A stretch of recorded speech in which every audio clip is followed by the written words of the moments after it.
Hello. Um, how are you? Good to see you all. I'm in my backyard. I thought I'd mix it up a little bit, show you my beautiful little river that runs, or brook that runs behind my house here, um, and give you a little bit of variety.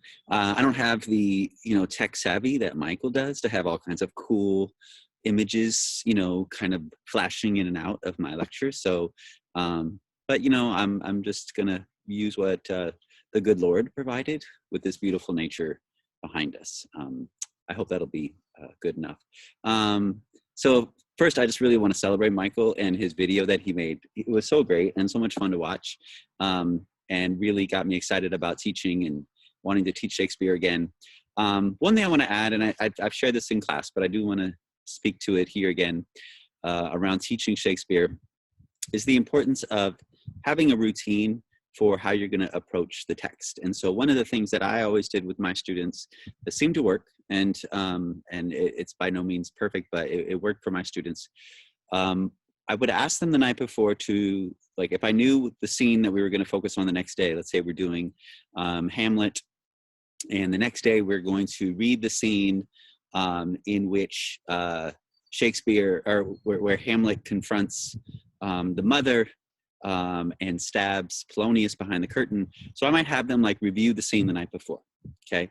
They review it the night before, and just as they're reading, just to write down like a general overview of like what they think happened. And maybe it's just like a paragraph. They bring that's the homework, right? That's the sort of prep work they do. Then in class, we read the scene again and take our time with it, just sort of reading it slowly.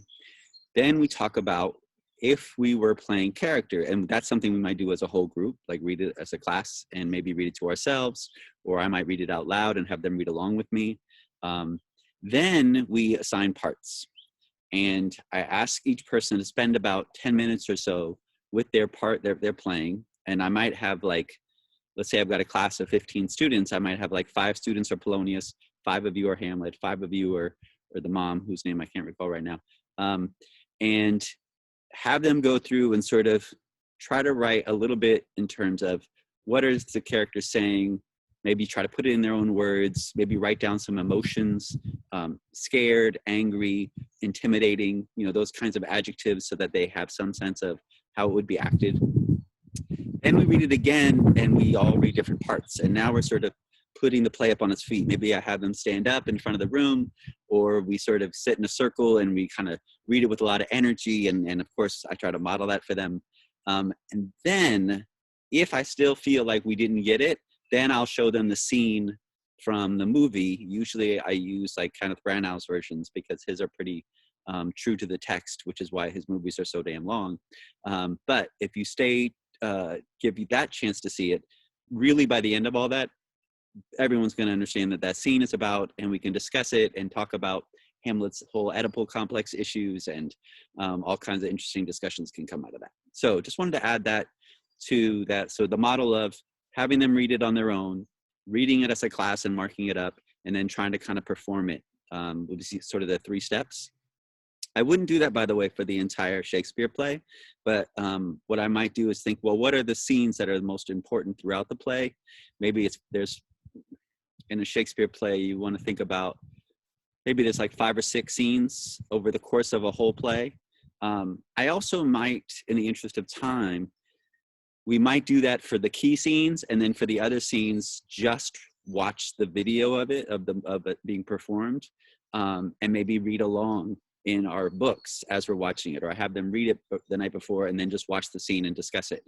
Because realistically, if that model of the 3 steps is probably too much to do for an entire play, but there's ones that we really want them to grapple with and wrestle with and be able to discuss. So that's the only thing I would add for the Shakespeare stuff. It's not as exciting as the ideas that Michael offered, but it is sort of a practice that might be useful as far as helping to approach it with students, demystify it, get them comfortable with it, and you yourself as a teacher getting more comfortable with these plays. So that's all I wanted to say about that. The purpose of this discussion really is to talk about the the readings from the previous week. And if you recall, I made a mistake in terms of what I assigned. So the things that you read last week really were meant to be talked about this week with talking about teaching the classics. Oh, look, the sun is coming out. And so I want to just touch on the readings from last week. And one is the Bazerman piece.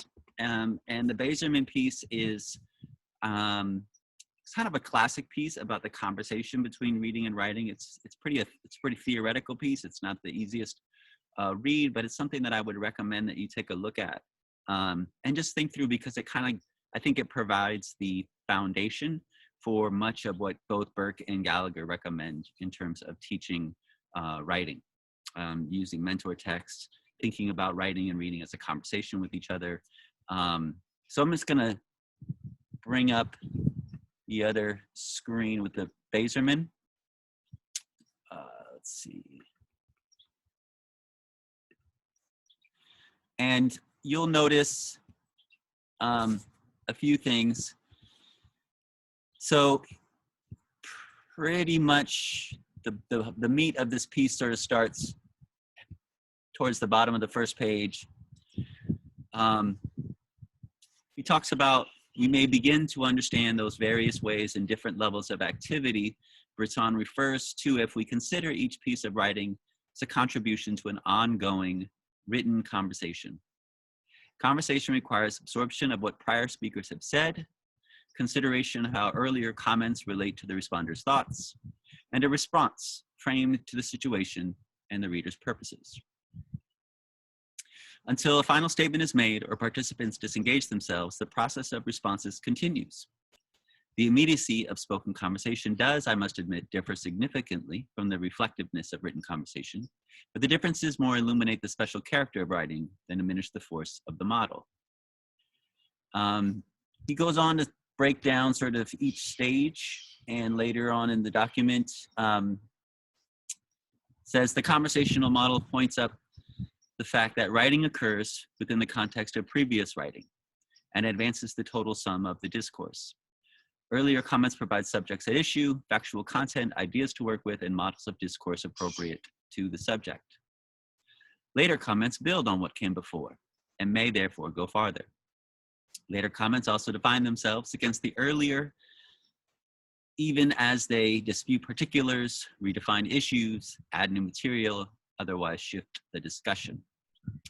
So he then later on breaks down, if you look just sort of at the first sentences, intelligence response begin with an accurate understanding of prior comments.